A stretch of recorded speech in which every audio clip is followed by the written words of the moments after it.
Hello, I'm Sarah Coates. Thanks for joining me for this extended edition of I24 News.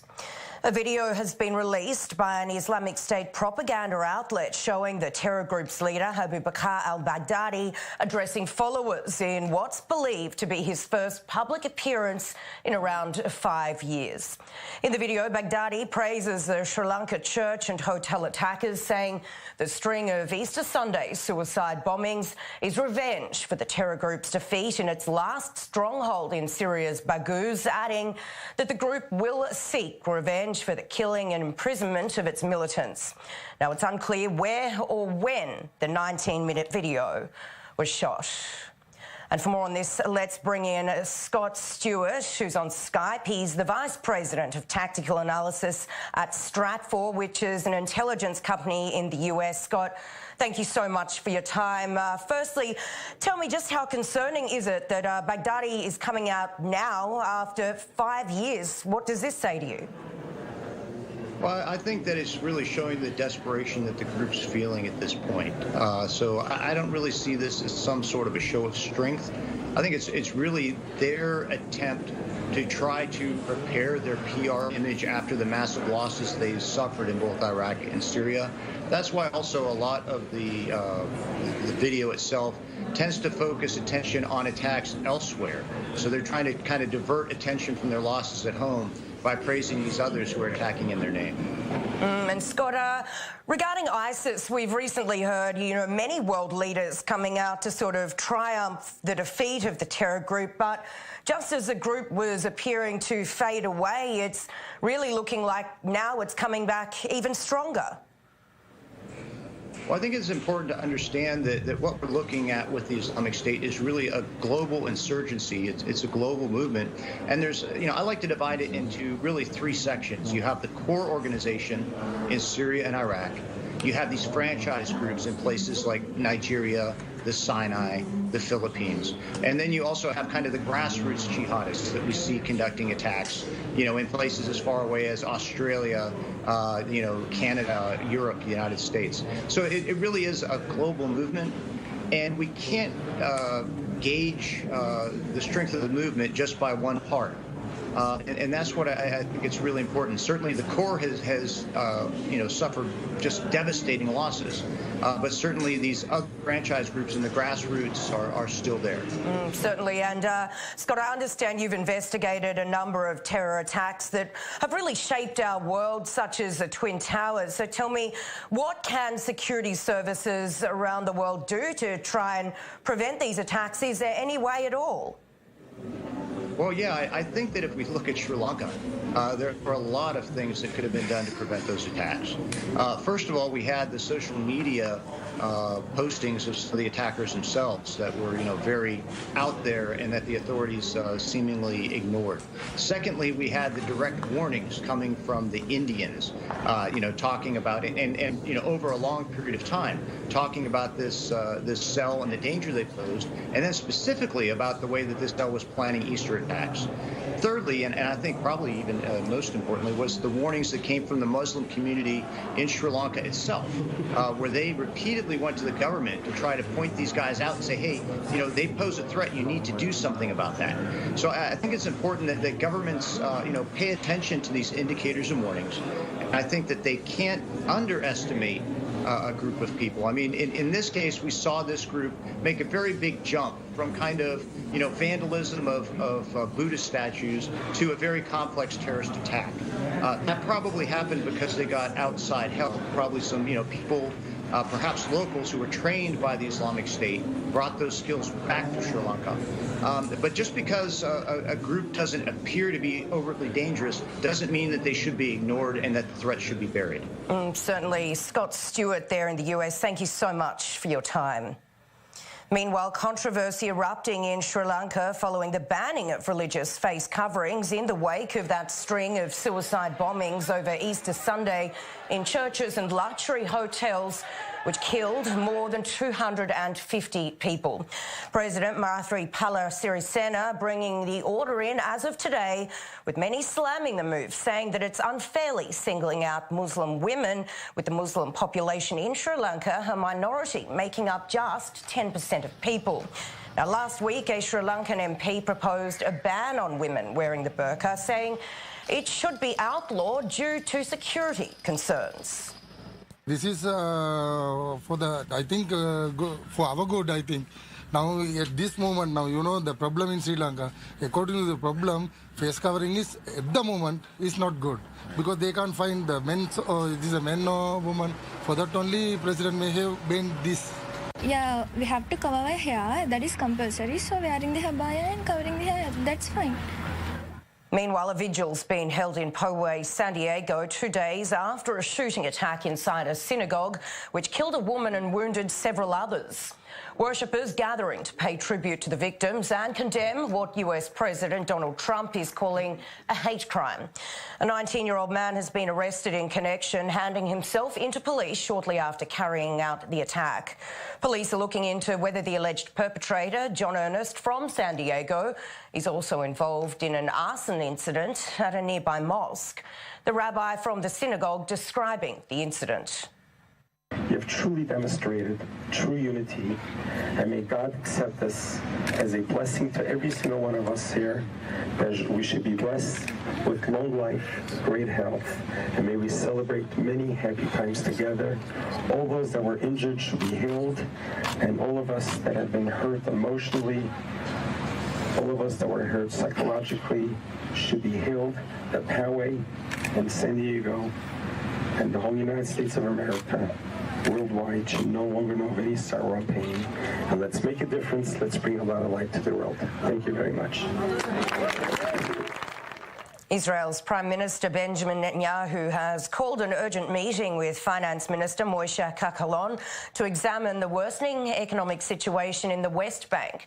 Now, according to Israel's Channel 12 News, the Israeli lawmakers are worried that the Palestinian authorities are on the brink of collapse due to an ongoing dispute between Israel and PA President Mahmoud Abbas over tax revenue collected by the Jewish state. Now, the taxes taken by Israel make up over half of the PA's monthly budget, but Abbas is refusing to accept the cash taken by Israel until it gives back the full amount that it takes. Now, in February this year, Israel's Security Council approved a $1 million freeze on funds transferred to the PA in a bid to offset salaries of convicted felons.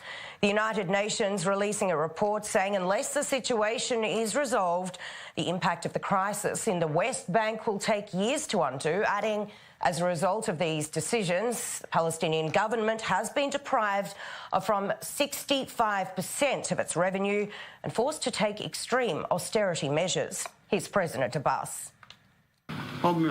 Israel has been trying to legalize deductions from our money, particularly the money assigned to families of prisoners and the wounded, and we will not accept that at all. Meanwhile, in New York, the United Nations Security Council met a short while ago to discuss a number of Middle Eastern issues, with Israel's ambassador to the UN, Danny Danon, addressing that meeting, specifically addressing the Trump administration's long-awaited peace plan between Israel and the Palestinians, which is expected to be released after Ramadan in June. The Arabs rejected opportunities for peace time and again. In the upcoming U.S. peace plan, the Palestinians say it is dead on arrival. 2 Palestinian men who allegedly shot at a bus carrying a group of Israeli hikers in the northern West Bank today are now in police custody. The incident happening as the bus was driving near the Mevo Dotan settlement. According to the Israeli Defence Forces, shots were fired at the vehicle by 2 assailants, with the IDF then securing the bus and returning fire, injuring one of the Palestinian men, with the other escaping. He's since turned himself in, with Palestinian media reporting that in response, the IDF patrols in the area have increased. And we're going out for a short break, but after this, we'll look into the ramifications of the election in Spain, with a far-right party set to enter Parliament for the first time. Stay with us.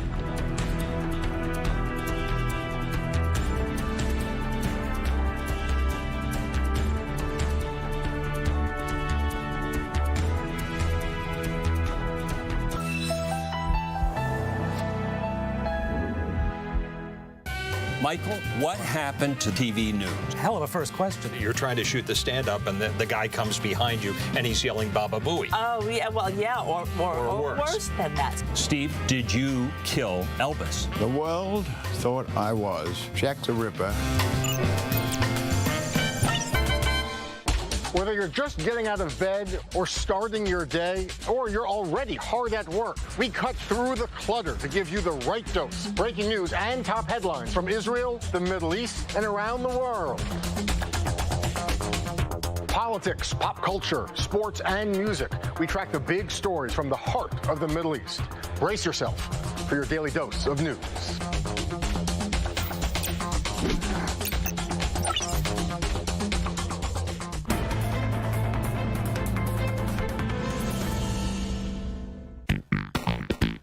Go beyond the headlines every day on I-24 News.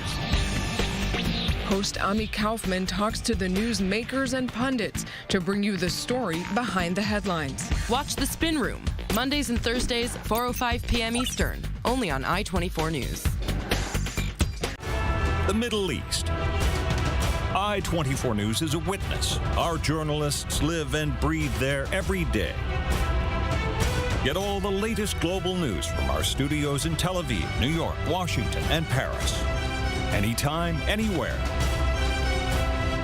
Download the I-24 News app, available on Roku, Amazon Fire, Apple, and Google stores.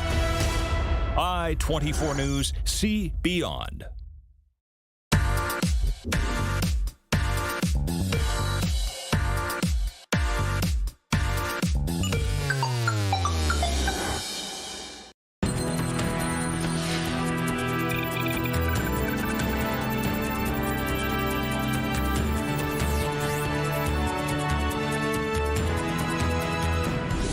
Welcome back. Spain has elected a new government after Spaniards went to the polls for the third time in just 4 years. The centre-left Socialist Party won the election but fell short of a majority. The Prime Minister now faces the task of creating a new coalition in a deeply fragmented political landscape. And for the first time in 30 years, the first time since Spain became a democracy, a far-right party will be entering the Spanish parliament. Santiago Abascal's Vox party clinched 24 seats in the national parliament following the vote. We're not extremists, we're not fanatics, not ultra-right or anything like that. We are saying things that are common sense for many Spaniards, and besides that, we are saying things with a great deal of calm and tranquility. Regarding whether Spain is multinational, evidently it's not. Spain is one single nation, and no majority allows a constitutional transformation that allows for a referendum. And for more on that story, let's now bring in our senior international affairs correspondent, Owen Alterman. Owen, thank you so much. Firstly, what are the ramifications of this far-right party now being in a position of somewhat power? Well, look, Sarah, this party, Vox, came on the scene and it made gains and then it held its own in the course of this election. It didn't have the kind of gains that it maybe wanted, but the reality is, as you mentioned in your lead, it is the first time in decades since Spain has become a democracy that a far-right party is in the parliament. Obviously an important event. In Spain, again, less of a percentage of the vote than the far-right's gotten in some other European countries, but often in those countries, certainly in a place like Austria, the far-right party is much, much more established than an insurgent party like Vox. And of course, Sarah, this is just the appetizer. Why? Just a month's time, even a little bit less than a month, those all-important elections for the European Parliament, where the far-right is going to be doing battle against the political center across the entire continent in 28 countries, including in Spain. So this just sets up that battle, again, the battle for Europe. It certainly does, Owen. And tell me, what's next for a country with a political landscape that is just so fragmented? Well, certainly, Sarah, on the one hand, it's not new for Spain. Spain now has 5 major parties, if you include Vox, but before that it had 4. And so, again, this is a country that's had fragmented politics for a long time. But again, this also is a European trend. So many European countries have seen their major parties fragment or lose power, again, often to the far right, but sometimes to the far left, and often to new centrist parties. In a country like France, of course, is the biggest example with Emmanuel Macron's movement. But again, it's going to be hard to govern Spain. It was hard before this election. It'll be hard for the Socialist Party coming out of this election to form a coalition. We're certainly familiar with that in Israel. but many European countries don't have as long of a tradition of that as we do here. One interesting note, of course, is that the Socialist Party in Spain is now one of the only center-left parties, if not the only center-left party, to be governing a major European country, so obviously a very important win for the European center-left. Again, heading into those European Parliament elections, but still overall on the continent, the European center-left really very much in the defensive after the losses the last few years. OK, Owen, and let's move on now to another story. The Sri Lankan government announcing today that it will in fact ban religious head garments such as burqas, although not mentioning burqas by name. Tell me, what are some of the reactions we're hearing in response to that? Well, Sarah, one of the most interesting points is that the leading Muslim juridical body in Sri Lanka, the leading body that establishes Muslim law, the leading body of Muslim clerics, actually has come out with tentative support for the ban. They're not actually happy that it was legislated, but they are on board with the idea, and they do support it. So there was some buy-in from within the community itself, which is very, very interesting. But look, there are obviously women there who wear these garments and wear this dress and aren't so happy about it, as you can imagine. We should say in Israel, there is no ban of this sort. Even with all of the tension that this country has seen over the course of decades, there is no ban. Again, that's part of, I think, the tradition of freedom of religion and the tradition of wearing religious garb. That's an important part of Judaism, so there's a recognition of that in other religions as well. But obviously there's lots of people in Sri Lanka that supports it, but these types of bans often prove to be very, very divisive. Certainly, and could this cause even more unrest within people there? Obviously, that's a risk. I guess the Sri Lankan government looked at this from its security perspective and weighed the costs and benefits and decided that the benefits outweighed those potential costs, but those costs are there, of course. What do groups like ISIS want to do? They want to create this kind of culture clash. They want to create this kind of backlash, and again, this might be kind of an ingredient that they would like to see be thrown into the mix. Again, those who are in power decided to weigh those costs and benefits and decided to move forward with this, again, importantly, with backing from an important body within the community itself. Certainly there are going to be people who are unhappy, and it doesn't take too many of them, unfortunately, to organize and to launch terror attacks. You're right. Owen Altman, thank you. A Palestinian man who was arrested 2 weeks ago by Turkish authorities accused of spying for the United Arab Emirates has killed himself in jail. Zaki Hassan was found late yesterday hanging in his cell west of Istanbul after allegedly confessing during interrogation that he and another man had spied on Arab dissidents, with Turkish authorities reportedly looking into whether he may have had links to the killing of Jamal Khashoggi, who was the Saudi journalist who was killed inside the Saudi consulate in Istanbul last year. There's been another attack on a church, this time in northern Burkina Faso, with authorities saying 6 people have been killed. Now, it happened late Sunday following Mass, with the attackers arriving on motorbikes before opening fire, killing the pastor and 2 of his sons, along with 3 other worshippers. Now, it's the first such incident on a church in Burkina Faso since jihadist violence erupted in the country back in 2016. In France, 4 people have been taken in, with authorities there saying that they were plotting a terrorist attack on security forces over the next few days, although there's no further information on what is exactly they were expected to carry out. Now, the country's interior minister telling reporters that the planned attack was extremely violent. Now, one of the suspects is a child who was serving a probationary sentence for trying to travel to Syria, while the 3 adults are known to police.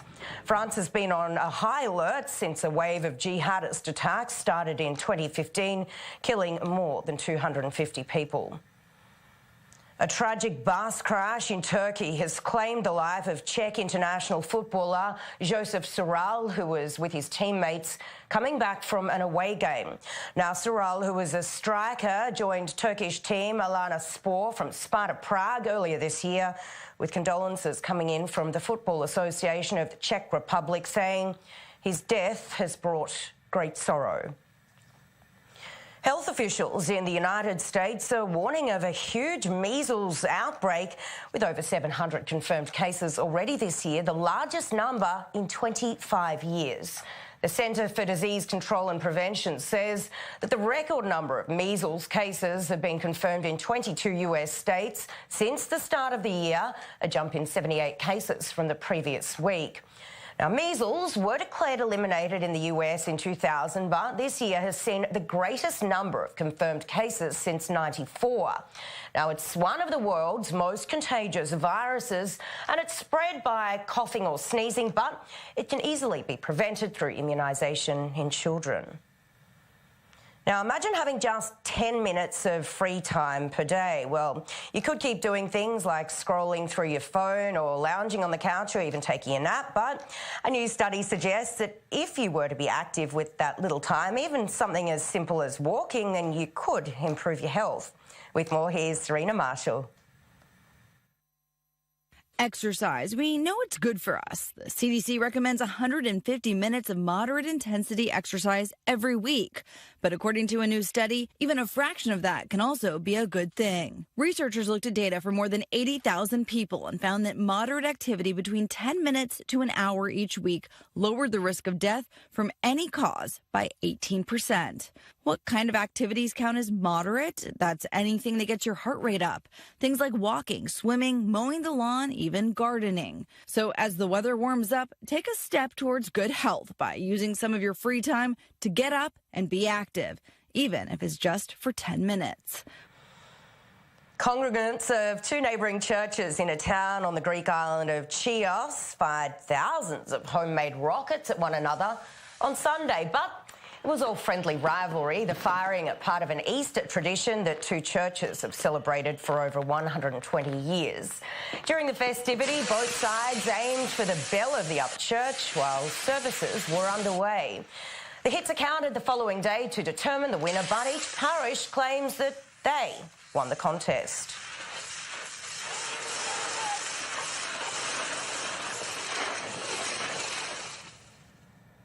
In Israel, the culture minister has announced she's set up a public committee to set out new guidelines for the annual Independence Day ceremony after a watchdog report criticised the way tickets are distributed and the honour of lighting a torch is handed out. Today she revealed the men and women who'll light the iconic Independence Day torches in the official ceremony. Alon Levy has more. That's the sound of Independence Day. The IDF marching band in formations, rehearsing on Jerusalem's Mount Herzl, a week and a half before a televised ceremony watched by millions across Israel. These are the men and women chosen for the honour of lighting a torch on Independence Day. 12 torches for the 12 tribes of Israel. It's very big, very exciting and very emotional. The theme this year, a salute to the Israeli spirit. Introducing the honorees, Culture Minister Miri Regev said they represent the mosaic of Israeli society, the salt of the earth, who set a personal example with their big aspirations. Colonel Ishai Simantov was paralyzed from the neck down in the 2014 war and returned to command a unit. This elderly woman has 52 great-grandchildren. Kfir Damari co-founded Space IL, the mission that sent the Israeli Bereshit spacecraft to the moon. Dream on whatever you want. It can be space, it can be other things on Earth, but just do whatever is needed to make that dream into a reality. You know, in English, the word impossible, I like to say in my lecture, if you break it down a little, you can say that it's actually saying I'm possible. My grandfather came from Morocco and Tunis with not a lot of things, but with a lot of dreams, and I feel that, you know, getting this big honor is also honoring them. Dr. Hila Hadas is being honored for promoting mental health as the head of the charity Enosh. She lost her partner and daughter to cancer and set a personal example by plowing on. Mental health is everybody's story, and everybody knows at least someone who needs help around this area, and you need to come and seek for help. This is Rachel Frankel. Her son Naftali was one of the 3 boys murdered by terrorists in 2014, and the grief that swept the country created a sense of national unity she's working with the other 2 mothers to promote, and they'll light a torch together. Unity is way more than a cliche. It's the ability to stand together in difficult times and to bring some of that into everyday life. The memory of who we were during that summer and what we're capable of, that means a lot. On the 8th of May, they'll hope the values represented by their 12 torches will inspire a nation. Elon Levy, I24 News. Aircraft manufacturer Boeing is in the headlines again following two deadly plane disasters, with information now released by investigators saying that Boeing decided to make an anti-engine stall alert an optional extra, which would cost more for airlines. Now, that system is called the Manoeuvring Characteristics Augmentation System, or MCAS, which apparently failed in both the Ethiopia Airlines crash and the Lion Air crash in Indonesia. It's supposed to activate on its own and push the nose of the plane down to stop it stalling, but investigators have also found that Boeing deactivated a signal designed to alert the pilot of a malfunction. Since those crashes, the Boeing MAX 8 fleet has been grounded. And while youth in Iraq are struggling in the face of unemployment, which is at 9.9% following the country's brutal war against ISIS the last couple of years, this young woman, Rahaya Mohammed, is using skills she learnt at college during her chemical engineering course to set up a successful soap business in the southern city of Samawa. But it's not just any soap. Rahaya's concoctions treat a number of skin ailments like pigmentation and eczema. That's all we have time for this edition. Thanks for watching.